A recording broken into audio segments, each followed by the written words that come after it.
What's up, Tailgaters? You're in the booth with Tailgate Nate today. The road to predict all 136 FBS level college football teams is now taking us to Miami. In Coral Gables, Florida, the Miami Hurricanes out of the ACC are poised for a really big 2025. My name is Nate Pope, otherwise known as Tailgate Nate. Thank you so much for clicking on this video and helping to support the channel. If you would like to support the channel even further, then please do what it says right below me here and hit that subscribe button. And while you're down there, you might as well ring the bell and turn notifications on, because doing so ensures you will not miss an upload. Especially now that it's prediction season, you don't want to miss your favorite team. I'm a sports media grad delving on into the professional world of sports media. If you want to see all the cool stuff I do in that realm, as well as get updates on what goes on this very YouTube channel, give me a follow on Twitter or X, whatever you prefer to call it, and Instagram. It's at TailgateNate29. You can even email me, tailgatenate29@gmail.com. I thank you for supporting and interacting with me in any way, shape, or fashion you may be doing so. And without further ado, let's talk about the Miami Hurricanes. Yet in for another season as your head man, it is Mario Cristobal. Miami fell short of the college football playoffs last season. Well, that is a big goal for this Hurricane team, is to get into the 12-team field here in 2025. How do we do preview predictions here on the channel? Well, we are going to go through a roster overview in which the offense is going to be to my left, the defense is going to be to my right, and at the end of the day, we'll go through the Miami football schedule, give it a game-by-game preview and prediction, and I'll tell you what I think about the Hurricanes in 2025. Some numbers to point at before we get started. Right down below me are the returning production numbers. They are brought to you by ESPN. Well, again, not sponsored. They are from ESPN, and they do include transfer portal additions up to a certain percentage. You also do see the recruiting and transfer portal ranks, which are from 24/7 Sports. Miami has a top 3 portal class, and you'll find out why. A big reason,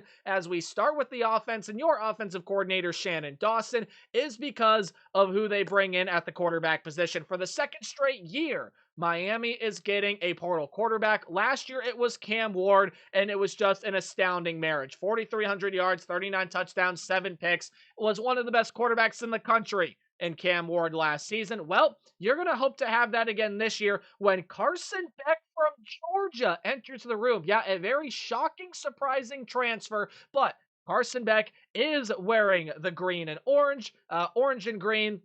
Again, whatever combination you want to put those colors in. His shocking transfer could prove to be a very lovely gift if he shows the necessary improvements from his playing style last season, and if he can stay healthy again. Got that injury late last season. I don't think that's going to be too much of an issue, but what was an issue for Carson Beck last season were the interception numbers. He had 12 interceptions last season compared to only 6 in 2023, so he doubled that number there. I think he's going to end up turning it around. The reason I put it on there is, well, again, you have to talk about it, but I do think that Carson Beck is going to work on it. I think he'll see those necessary improvements, and while I don't anticipate him to be as good of a quarterback as Cam Ward was with this team last year, Carson Beck was very close to a 4,000-yard season in 2023. If you get that version of him, which I believe to be his best version, I think you're going to see some pretty good, very successful things out of this offense here in 2025.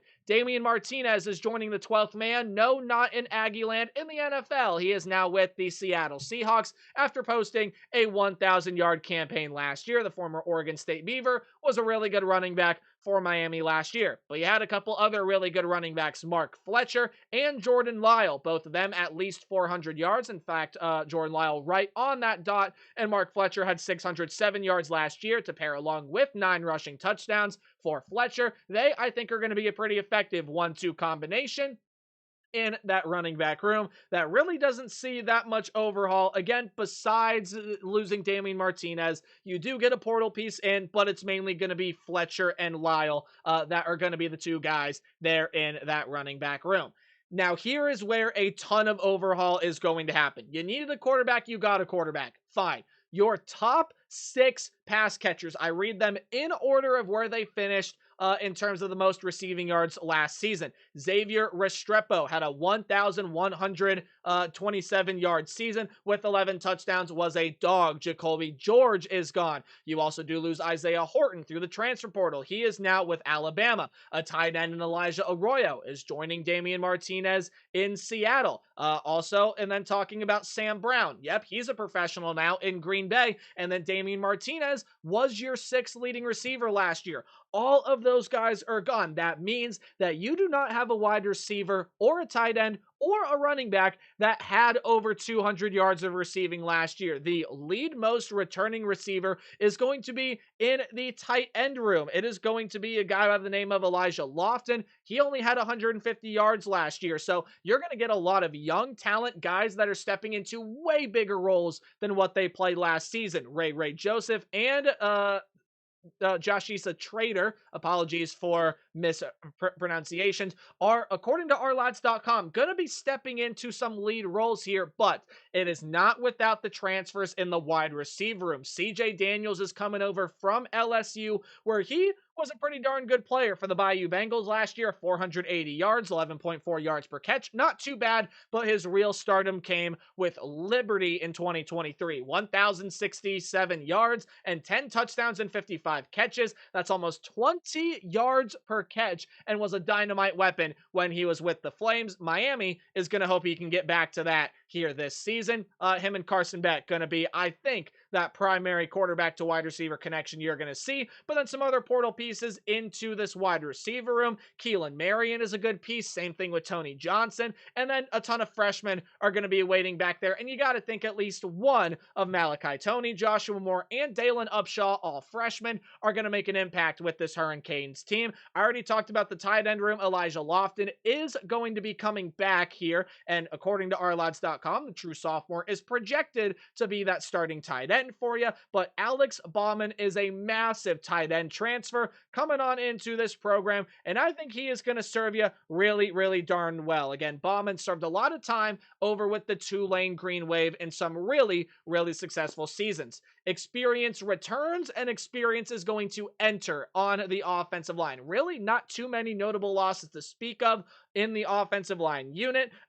Reading down the list here, left tackle, left guard, both of them going to be seniors. Your right guard, Inez Cooper, is a senior, and Francis Mauigoa, who could be one of the best offensive linemen in the country as a true junior, is back at your right tackle. And experience enters through the portal with James Brockermeyer, redshirt senior transfer, I believe, from the University of Alabama, as well as TCU, where he did play some football as well. So Miami's got a strong offensive front, but a rehauled pass catching room, as well as trying to fit in a new connection with a brand new quarterback. So there are a lot of questions in there to surface, but as long as everyone plays up to potential, Shannon Dawson is going to have himself a pretty darn good offense. There is a new defensive coordinator in town in Coral Gables. If you look at the name right up top right there, it's Corey Heatherman. He is coming in from Minnesota, where he was the DC for PJ Fleck, and he is going to provide flexibility while focusing on playing to the players' strengths. As far as a scheme, it's your 4-2-5, one of the most common and popular schemes within college football nowadays because of the nature of the sport, and Corey Heatherman runs it really, really well. Now, as far as the talent he has to work with, the defensive line is suffering some big, big losses because Simeon Barrow and Tyler Barron, two wrecking balls of human beings, are both going to be gone here, especially that of Tyler Barron off the edge. 5.5 sacks of production last year. And then when you're talking about Barron, again, a really, really good player. That was Tyler Barron that I was talking about. When you're talking about Simeon Barrow, 5.5 sacks for him there as well. And both of those guys, top 10 tacklers. I apologize if that got confusing at all. However, a lot of good weapons do come back. Akeem Mesidor, yep, he is going to be back. Another really big piece. He also had 5.5 sacks of production last year.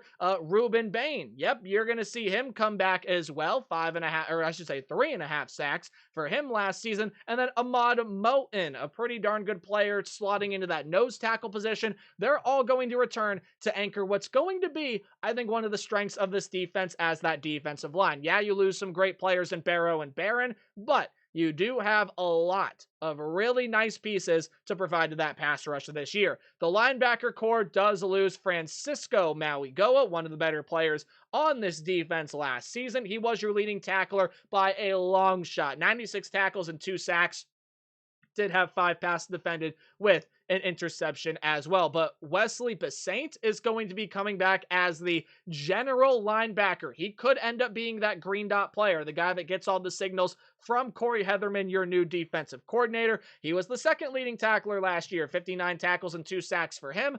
He's going to have some pretty sizable and nice pieces with him in that linebacking unit. As far as the secondary goes, an entirely new core is going to be built through the transfer portal. It is listed off as follows: Jacoby Thomas, Zechariah Poyser, Xavier Lucas, and Charles Brantley all come in through the transfer portal to help build up this Miami secondary after all they lost. The only returner that is slated to start, according to ourlads.com, is OJ Frederick Jr., but he even could be overruled by another transfer in Ethan O'Connor that is second to him on that depth chart, both of them being sophomores. So when you take a look at everything in this Miami secondary, a lot of really good talent in your safety and nickelback room again.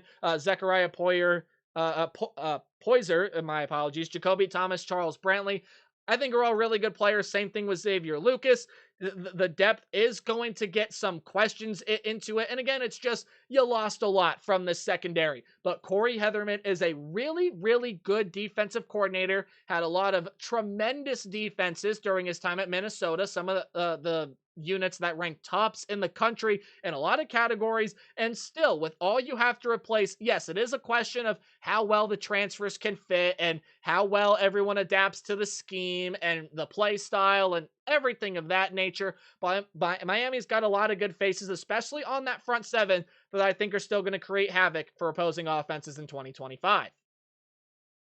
Look on over to my left, or I should say your left. It's technically my right in the real world, but a lot to explain. When I'm in this little box, take a look there over there to the left. Your 2025 Miami Hurricane football schedule. But before we dig our teeth and take a bite out of that schedule, because it's a juicy week 1 matchup, we have to talk about what is down below me. The FanDuel odds, again, just some context to provide you how good the odds makers think Clemson's going to be this year. No, I'm not telling you to bet your money. You do what you want with your money. Again, just some context. Plus 430 to win the ACC is the second best mark in the conference, only behind that of the Clemson Tigers, who the Hurricanes actually avoid on the schedule. Good for them. And plus 4,000 odds to win the national championship. If you want some reference, that's, I believe, close to top 10. It might even be just outside. Hang on. 1, 2, 3, 4, 5, 6, 7, 8, 9, 10, 11, 12th best odds to win the national championship. So, according to FanDuel, Miami is in that playoff picture. I think they are very much correct, but man, this schedule has got its fair share of pitfalls, and one of them could very well come week 1 against the Notre Dame Fighting Irish. We know how good a Marcus Freeman defense is going to be, especially for an offense that's trying to fill a lot of pieces in.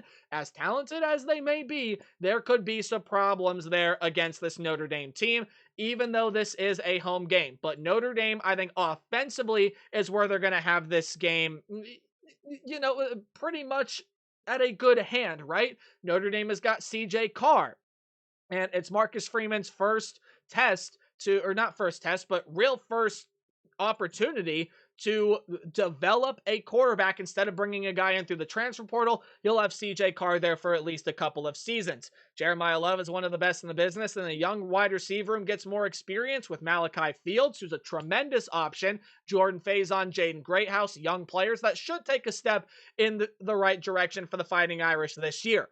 However, all of that being said, I think on paper when you look, me personally, I think Notre Dame just matches up a little bit better. On the contrary, I do think CJ Carr being his first true start as a full-time starter and just some of the pieces that Notre Dame needs to fill in, I just don't necessarily see, especially CJ Carr, having full confidence in this first week. So I actually do believe that they lose this game to the Fighting Irish, which for the Hurricane fans watching this video, hey, good. You go ahead and get this win. Carson Beck especially too. This is the team he just lost to in the college football playoff ranks. Even though he didn't play, he's going to want to get out there and prove something. So I do believe that Miami, close game here in Coral Gables in Hard Rock Stadium, I guess that's more so in Miami, but I do believe that Miami will beat Notre Dame here at home to start off the college football season. And then I think you're able to win your next two games. Bethune-Cookman should be a win.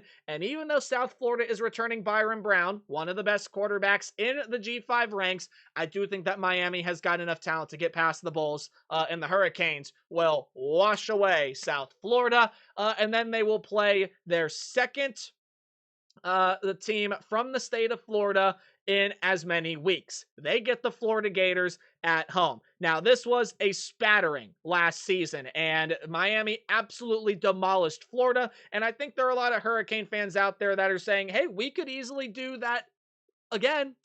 Well, I don't necessarily think you're going to end up being that lucky. DJ Lagway is going to be a very dynamic quarterback for the Gators this year. I think that Jaden Baugh, I don't know why the name was slipping my head, Jaden Baugh in the running back room as a true sophomore is poised for a breakout season in year number 2 as a collegiate football player. The defense returns a lot of experience. You have a lot of good pieces in the wide receiver room.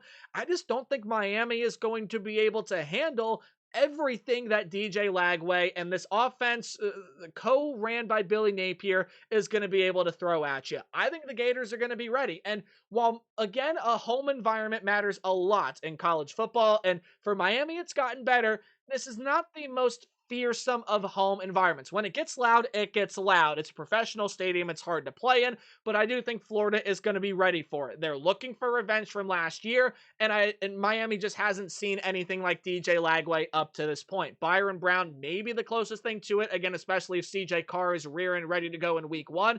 I think Miami loses this game, y'all. I got Florida beating up on the Miami Hurricanes. They get their revenge from last season, and they hand Miami their first loss here in 2025. Now, Miami does get your first bye week coming up here, but then you get to play your third straight team from the state. So even though it's a road game, you still haven't left your own home state, and you have to go on the road to play the Florida State Seminoles. Is this going to be the same Florida State team from last year? No, absolutely not. And the big reason for that, there's a lot of overhaul with some nice pieces still returning.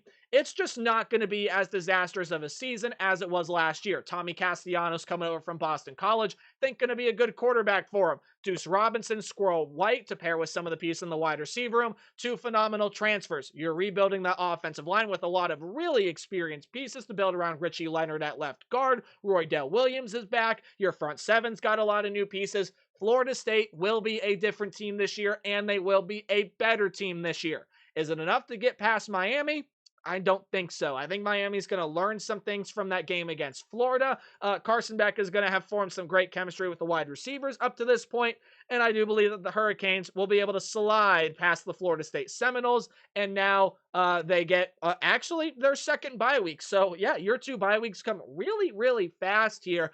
So now you have to play 7 straight conference games in a row, and it is not an easy one to start out with. I think people are underestimating what the Louisville Cardinals are capable of here in 2025. They were 8-4 last year, and yes, there is a lot of overhaul. Miller Moss is a new quarterback for you to replace Tyler Shuck. He is now in the NFL. But Miller Moss, a really experienced player, has shown some really good things throughout his collegiate career. You still have Colin Lacey and Chris Bell, and now you have Dakari Collins over from the portal to pair with him. I think that's absolutely great. Isaac Brown back in the running back room, great. Defensively, rebuild in the secondary. Hey, still a lot of good pieces, much like what you see with the Miami Hurricanes. Great. I think people are underestimating the Cardinals this year. But this game is at home. I think Miami has got the slight advantage at the quarterback position as well. I like Carson Beck a lot more than Miller Moss. If these secondary pieces fit, they can force Carson Beck to throw some picks. But I do trust that Miami going to be able to get it done. And I think the pass rush can be a really, really really big point of contention here when you're talking about this game. I think the battle in the trenches is huge, and I think Miami can win it. I think they do, and they beat Louisville. Should be able to beat Stanford as well. They're losing some pieces off of last year's team, but man, don't get it twisted. Stanford, well, I think are going to have some trouble making a bowl game this year with Elijah Brown coming back at quarterback, or I should say with Elijah Brown stepping in at the quarterback position. You get some good transfer pieces.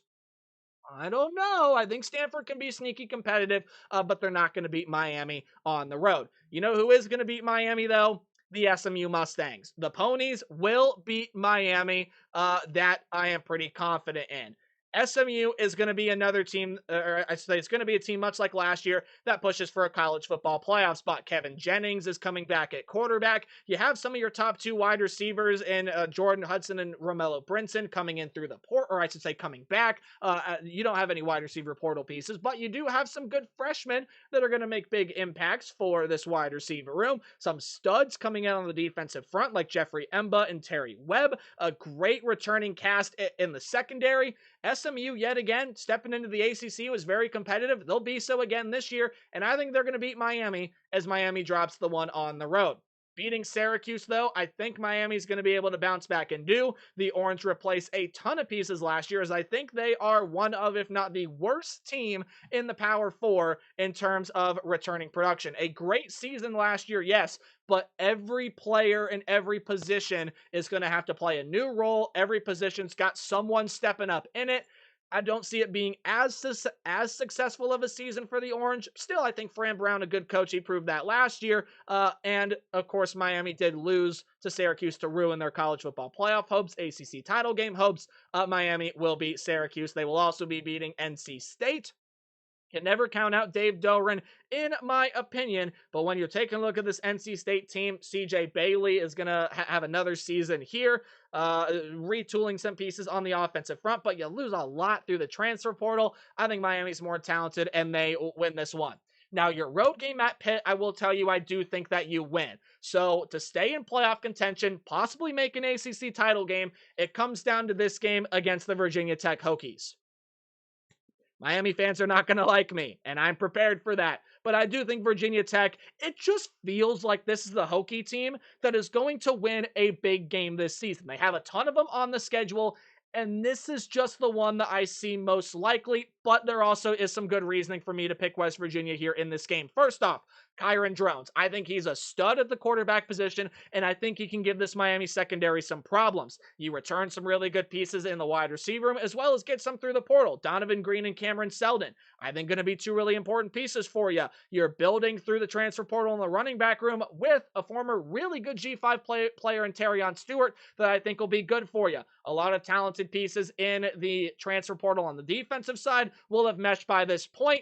And you do lose that game on the road to Virginia Tech. The upset, if you would call it. Sometimes you got to predict it. It's college football. Crazy things happen. Already told you you'd beat Pitt. So a 9-3 record for Miami. It would be the second straight year with that mark. And it's going to feel like another disappointment. Now, Miami's ceiling is a lot higher than that, obviously. I just see Miami being one of the teams that disappoints this year. Some of the portal pieces, again, might not gel to their fullest extent, and especially if Carson Beck can't see the necessary improvements and get back to 2023 form, could be a struggle for the Hurricanes this season relative to their expectations. So, a little bit of a disappointing season for Miami. Still a good year overall at 9-3. Video ran a little long, but thank you for sticking with it. Hey, thanks for watching this video, and remember to play hard but tailgate harder. I'll see all you guys in the next video. Goodbye.